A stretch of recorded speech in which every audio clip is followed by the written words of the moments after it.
Una persona te mira fijamente en una reunión y lanza una pregunta como esta, entonces, ¿ya reconoces que has estado saboteando al equipo o vas a seguir negándolo delante de estas personas?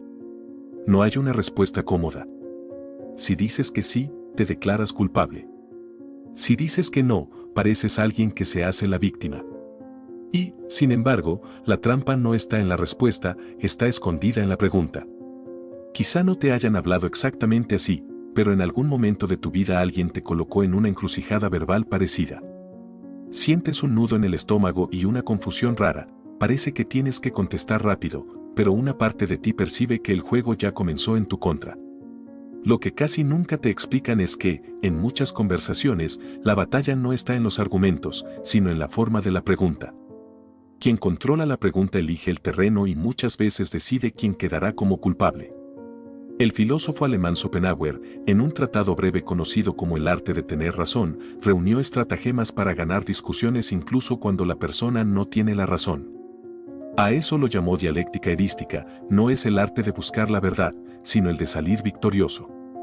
En otro momento, el mismo autor admite que va a describir esos trucos sin preocuparse demasiado por la verdad objetiva. Lo que le interesa ahí es la forma en que las personas se atacan con palabras para salvar el orgullo. Justamente por eso puede convertirse en tu aliado. Cuando conoces el manual del ataque, puedes escribir tu propio manual de defensa. Lo que quieres construir aquí no es la habilidad de manipular, sino una autodefensa intelectual basada en la lucidez de Schopenhauer para reconocer 5 tipos de preguntas manipulativas y neutralizarlas sin perder la calma. Antes de entrar en cada tipo, vale un principio general. En una conversación, la pregunta es como el marco de un cuadro. El marco decide que entra en la escena y que queda fuera. Si alguien te dice por qué siempre exageras, el marco ya trae 2 ideas escondidas, que exageras y que eso ocurre siempre. La persona no tiene que demostrar nada, basta con obligarte a responder dentro de ese marco. Schopenhauer observó que muchas disputas no ocurren para descubrir qué es verdadero, sino para proteger la imagen propia. Vanidad intelectual, miedo a parecer débil, necesidad de salir vencedor a cualquier precio. Por eso catalogó maniobras como exagerar la posición del otro, cambiar el sentido de sus palabras, generalizar un caso aislado, apelar a la autoridad o atacar la persona en lugar del argumento. No para probar esos métodos, sino para exhibirlos. Cuando comienzas a percibir esos movimientos en la forma de la pregunta, algo importante cambia. Dejas de ser solamente quien responde y pasas a ver el juego que ocurre por debajo de las frases. La primera trampa es la pregunta cargada.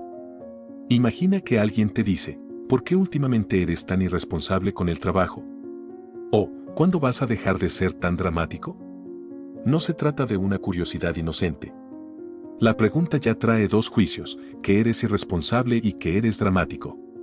Si respondes no soy irresponsable, ya aceptaste la escena en la que quizá lo eres, pero intentas defenderte. En el lenguaje del propio Schopenhauer, esto se parece a un truco en el que se da por supuesto lo que en realidad debería ser probado. En vez de demostrar que eres irresponsable, esa persona coloca la acusación dentro de la pregunta como si fuera un dato evidente. ¿Cómo defenderte sin caer en el mismo juego? El primer movimiento es detectar el presupuesto escondido. Y aquí entra una regla de oro que puedes llevar a cualquier conversación difícil, antes de contestar al contenido, responde al presupuesto. En el ejemplo de la irresponsabilidad, podrías decir algo como, tu pregunta parte de la idea de que he sido irresponsable, y no estoy de acuerdo con ese punto de partida. Si quieres, podemos revisar situaciones concretas y ver qué pasó en cada una. No estás huyendo del tema, estás rechazando el marco. La diferencia es enorme. En lugar de justificarte dentro de la acusación, pones la acusación sobre la mesa. Es como encender la luz en una habitación donde alguien intentaba empujarte a oscuras. Piensa ahora en otra estructura peligrosa, el falso dilema disfrazado de pregunta. Un responsable de equipo, en una reunión, te mira y dice, entonces, ¿prefieres defender la comodidad del grupo y perder el cliente, o estar del lado de la empresa y exigir que trabajen más horas? Parece que solo hay 2 caminos, ser leal y cruel, o humano y traidor. Pero esa elección está fabricada. Este tipo de pregunta corta la realidad en 2 opciones artificiales y te empuja a una posición defensiva, cualquier respuesta te pega una etiqueta negativa. Schopenhauer describe algo parecido cuando habla de estrechar o ampliar el campo de la discusión según convenga, o de forzar a la otra parte a colocarse en un extremo para luego atacarla con facilidad. No es un intercambio honesto, es una emboscada. Para salir de ahí, puedes responder, no acepto que esas sean las únicas dos opciones. Lo que busco es un equilibrio en el que la calidad sea aceptable y el plazo viable. Mejor revisamos otras posibilidades. En ese instante, desmontas el truco. Nombras el falso dilema, rechazas el o esto o aquello y devuelves la conversación a un terreno más amplio. No hace falta levantar la voz, basta con negarte a jugar con cartas marcadas. La misma lógica aparece en una tercera categoría, la generalización envenenada. En lugar de señalar un hecho claro, la pregunta convierte algunos momentos en una verdad absoluta. Puedes escuchar frases como, ¿por qué nunca te tomas nada en serio? ¿O por qué siempre llegas tarde? En una relación afectiva puede sonar así, ¿por qué nunca te preocupas por lo que yo siento? En su tratado sobre la disputa, el autor alemán explica que una persona puede ampliar una afirmación ajena hasta volverla ridícula y fácil de atacar. Aquí sucede lo contrario, en vez de exagerar lo que tú dijiste, se exagera un rasgo tuyo hasta convertirlo en identidad fija. Al final, el objetivo es el mismo, hacer nacer una caricatura para ganar la discusión. La defensa vuelve a pasar por traer la conversación al terreno concreto. Puedes contestar algo así, esa pregunta generaliza algo que no ocurre siempre, ¿de qué situaciones específicas estás hablando?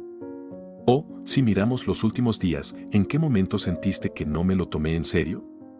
Hablemos de esos momentos, no de un nunca o un siempre.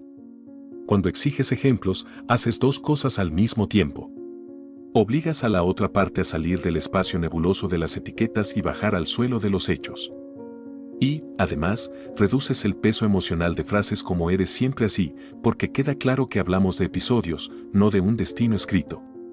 La cuarta forma de pregunta manipulativa es quizá la más corrosiva, porque no ataca solo lo que hiciste, sino tu percepción misma de la realidad. Es lo que se ha llamado luz de gas. Es un patrón en el que alguien manipula poco a poco a otra persona para que dude de lo que ve, de lo que siente e incluso de su equilibrio mental. En ese contexto, la pregunta viene cargada de descrédito. ¿Por qué estás tan sensible últimamente, o no crees que exageras esta historia? Esas frases pinchan tu confianza en ti. La luz de gas es una forma sutil, pero devastadora, de maltrato emocional que aparece en relaciones afectivas, en ambientes laborales y también en espacios más amplios.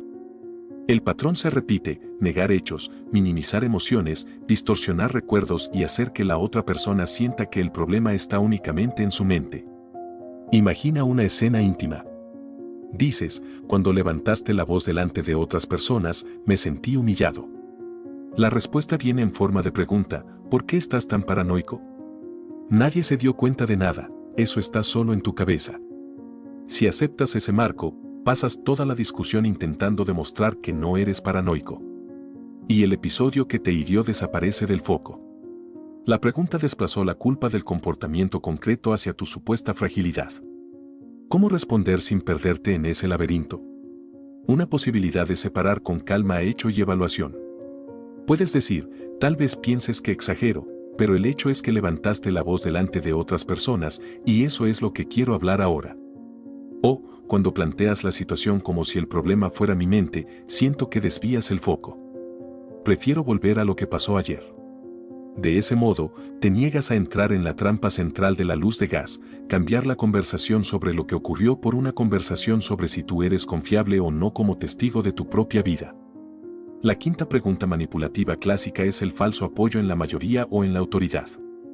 Aquí, la persona no dice directamente estás equivocado, pero formula algo como, si ya está claro para muchas personas que este proyecto es el mejor camino, ¿por qué insistes en poner trabas? O, ¿quién eres tú para cuestionar a una persona especialista tan respetada? La pregunta sugiere que discrepar es arrogante o ignorante y se apoya en la cantidad de apoyo o en el prestigio ajeno, no en los argumentos. Schopenhauer incluyó entre sus estratagemas tanto el recurso a la autoridad como el ataque a la persona. En vez de discutir la tesis, se discute quién la sostiene, ya sea para engrandecerla o para rebajarla. Cuando alguien te pregunta quién eres tú para decir eso, está haciendo precisamente ese desvío. Neutralizarlo exige volver a los argumentos. Puedes responder, aquí la cuestión no es quién soy, sino si este razonamiento tiene sentido. Revisemos los datos.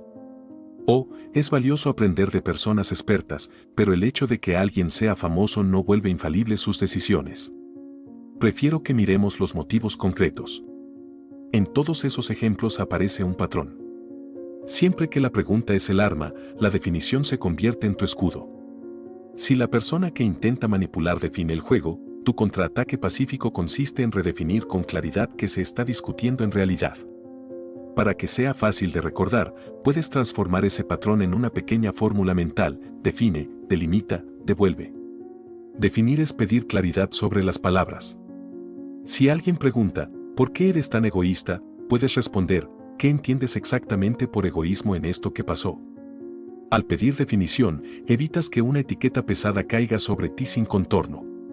Delimiter es reducir el campo a lo que de verdad está en juego. Dices que fui egoísta en aquella situación concreta de ayer, cuando no acepté tu pedido, o hablas de algo más general. Cuando delimitas, conviertes monstruos abstractos en episodios observables. Y los episodios se pueden revisar, contrastar y renegociar. Devolver es reformular la cuestión en términos limpios y responder a la versión limpia, no a la versión envenenada. Por ejemplo, si la pregunta es si tomé en cuenta el impacto de esta decisión en la organización, la respuesta es que sí, y puedo explicarte cómo. Tomaste una pregunta cargada, le quitaste veneno y devolviste un tema legítimo. Ese movimiento de define, delimita y devuelve es, en cierto sentido, una inversión ética del catálogo de estratagemas de Schopenhauer. Tú puedes usar la conciencia de esos trucos para evitar que la conversación se convierta en un escenario de humillación. Tal vez pienses, todo esto suena bien, pero en la práctica me bloqueo.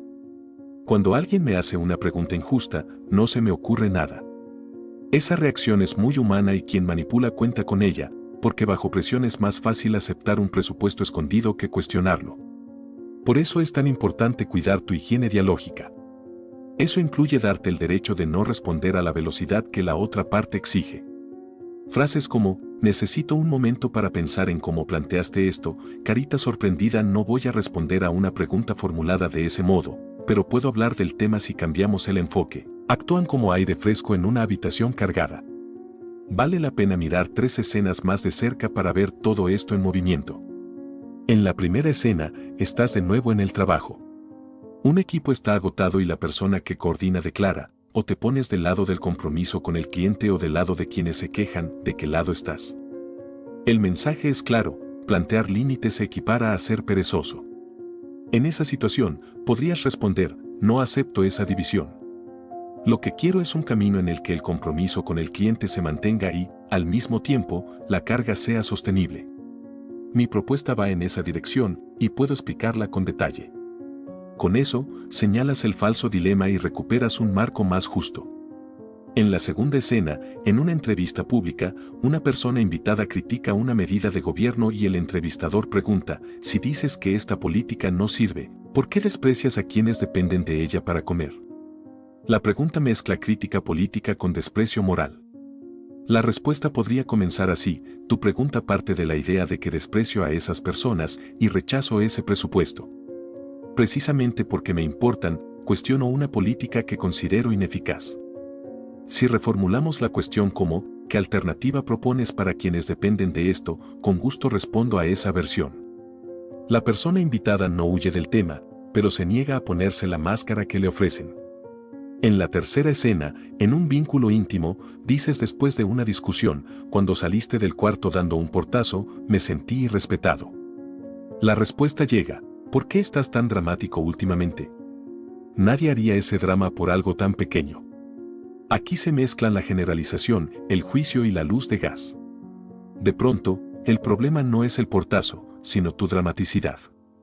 Puedes respirar y contestar: cuando dices que estoy demasiado dramático, siento que el foco se desplaza de lo que pasó al juicio sobre cómo reacciono. Prefiero que hablemos del portazo de hoy, porque para mí fue importante. Tal vez la otra parte no lo acepte de inmediato. Pero, a partir de ese momento, tu historia interna cambia. Ya no recibes la pregunta como una sentencia inevitable, la ves como una propuesta de marco que puedes aceptar o rechazar.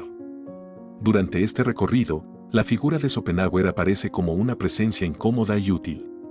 Este filósofo, que en el siglo XIX se propuso diseccionar la vanidad en las disputas verbales, que anotó estratagema tras estratagema en su manuscrito sobre dialéctica erística, el autor de El arte de tener razón, que a veces suena más a estratega de guerra retórica que a amante de la verdad, termina ofreciéndote una herramienta inesperada. Él observó, con cierto desprecio, que en muchas discusiones las personas se preocupan menos por la realidad de los hechos y más por la apariencia de haber vencido.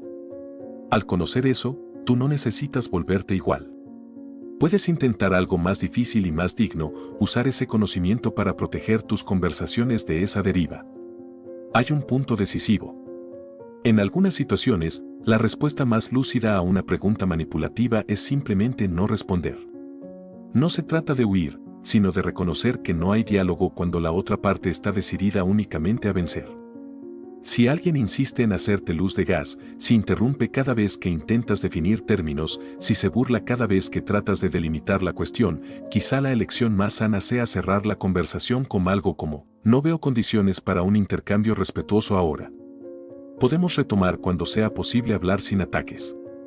Esa decisión no es cobardía. Es lo contrario de la cobardía que el propio Schopenhauer detectaba en quienes se aferraban a estratagemas para no admitir un error. Es un ejercicio de cuidado hacia ti y también hacia la idea misma de diálogo. En el fondo, toda pregunta manipulativa intenta decirte lo mismo: juega mi juego, con mis reglas, en mi tablero.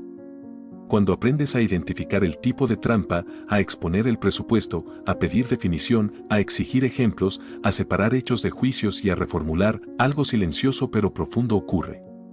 Dejas de ser solo una pieza empujada y pasas a ser quien ve el tablero completo. Tal vez, la próxima vez que alguien te pregunte por qué eres siempre tan, cualquier cosa, sientas el viejo nudo en el pecho. Pero junto con él puede aparecer otra voz, más serena, que diga por dentro: primero voy a mirar que Marco intenta imponer esta pregunta. Después decidiré si entro en él. Porque, al final, el verdadero arte de tener razón no es coleccionar victorias en debates. Es proteger tu lucidez en medio de las palabras. Cuando consigues eso, cada pregunta deja de ser una trampa inevitable y se convierte en una puerta. Parte de tu libertad está en aprender a distinguir cuáles merece la pena cruzar.